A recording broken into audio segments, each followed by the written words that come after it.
Dari 7 tokoh yang pernah memimpin Republik Indonesia, hanya satu presiden yang terlahir di luar Pulau Jawa. Dia adalah B.J. Habibie yang dilahirkan di Parepare, Sulawesi Selatan. Sedangkan 6 presiden sisanya terlahir di Jawa Tengah dan Jawa Timur.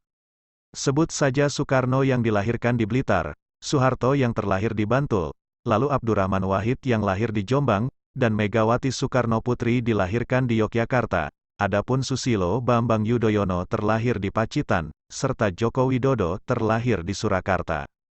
Meskipun terlahir di luar Jawa, sejatinya Presiden ketiga, Habibie, mewarisi etnis Jawa dari ibunya, Raden Ayu Tuti Marini Puspowardoyo. Beliau adalah wanita Jawa Tulen kelahiran Yogyakarta. Maka dapat dikonklusikan, secara genetik di dalam pembuluh nadi seluruh penguasa NKRI, mengalir darah pewaris etnis Jawa. Bisa jadi hal itulah yang menjadi dasar sebuah pertanyaan retoris etnosentris. Haruskah menjadi orang Jawa terlebih dahulu agar bisa memimpin Indonesia? Pemahaman semacam itu jugalah yang acap kali menghantui batin tokoh-tokoh politik di negeri ini. Salah satunya Luhut Binsar Panjaitan.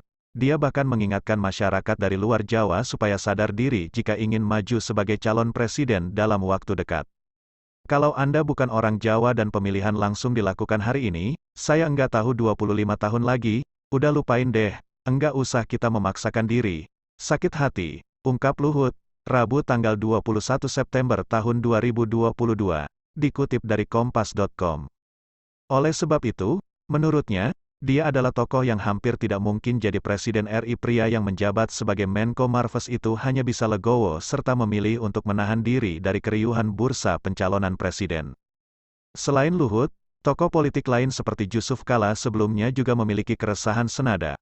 Kegagalan dirinya dalam memenangi Pilpres tahun 2009 sebagai presiden, menjadi akibat dari kentalnya kultur politik Jawa sentris. Menurut penulis, setidaknya ada 4 poin yang dapat menjawab pertanyaan mengapa kursi Presiden RI selalu diduduki oleh tokoh-tokoh politik berdarah Jawa. Pertama adalah kultur partai. Sejak zaman Kerajaan Majapahit, Pulau Jawa tercatat selalu menjadi epicentrum pemerintahan yang melahirkan banyak tokoh politik beretnis Jawa. Mereka jugalah yang mendominasi kursi kekuasaan dan peta perpolitikan di Nusantara. Dalam kultur feodal, suksesi kekuasaan akan langsung diwariskan kepada garis genetiknya. Praktis, sosok yang berhak menguasai posisi-posisi strategis ialah mereka yang berada di dalam lingkaran status quo kekuasaan. Budaya feodal ini akan melanggengkan tokoh-tokoh berdarah Jawa, sekaligus memperkecil peluang tokoh non-Jawa guna menduduki posisi strategis dalam pemerintahan.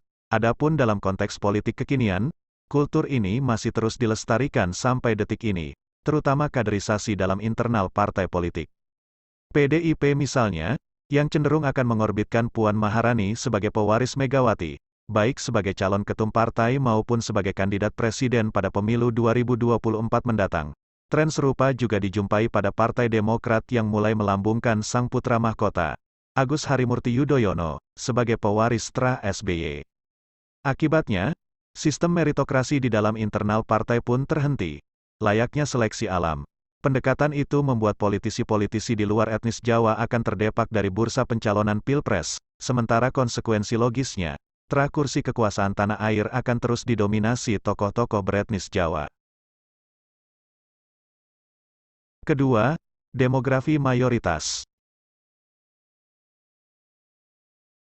Secara demografis, menurut sensus BPS periode 2010, Indonesia memiliki lebih dari 300 kelompok etnik, lebih tepatnya ada 1.340 suku bangsa. Dari jumlah itu, suku Jawa mendominasi dengan angka 41% dari total populasi atau 95 juta jiwa. Selain mendominasi dalam hal jumlah, etnis Jawa juga mempunyai persebaran populasi yang merata di hampir seluruh wilayah Republik Indonesia. Persebaran tersebut akan meningkatkan terjadinya percampuran etnis antara masyarakat Jawa dengan etnis lainnya, seperti yang terjadi pada keluarga B.J. Habibie. Dengan demikian, secara statistik serta hukum probabilitas, maka hal itu akan memperbesar peluang kursi Presiden RI diduduki oleh tokoh-tokoh politik yang memiliki darah Jawa. Ketiga, perilaku pemilih. Jawa adalah kunci. Begitu kata adagium politik yang diyakini turun-temurun di Nusantara. Pulau Jawa memiliki jumlah daftar pemilih tetap, DPT, terbesar di tanah air, nyaris menyentuh 60% dari total populasi atau sebanyak 110,6 juta.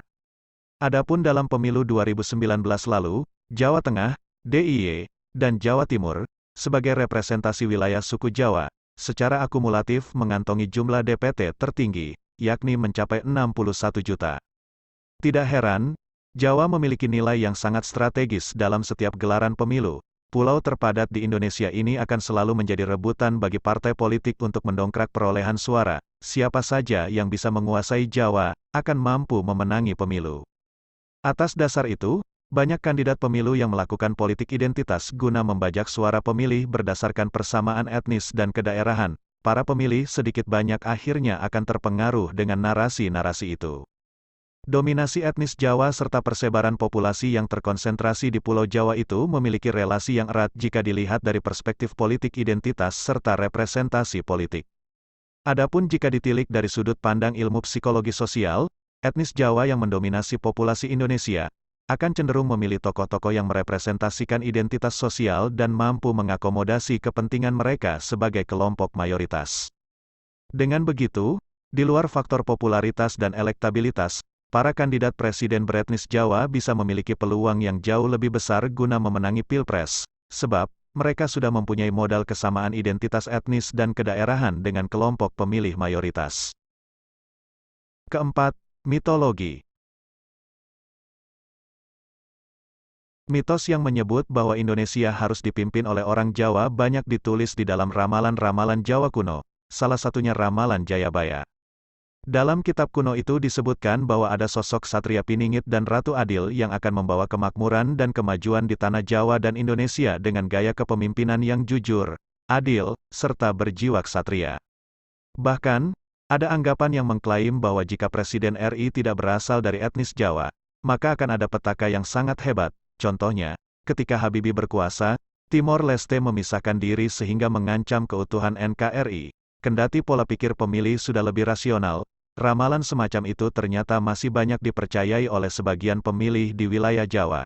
Keyakinan itu secara tak langsung akan memengaruhi aspek psikologis mereka untuk memilih kandidat yang berasal dari etnis Jawa. Sudah tak relevan. Meski tak sepenuhnya salah, seyogyanya Luhut menghindari untuk mengucapkan pernyataan yang akan memicu polarisasi bernuansa SARA pada pemilu 2024 nanti. Jikalau terus dilanjutkan, narasi itu akan makin menguatkan politik identitas yang dapat membahayakan keutuhan NKRI.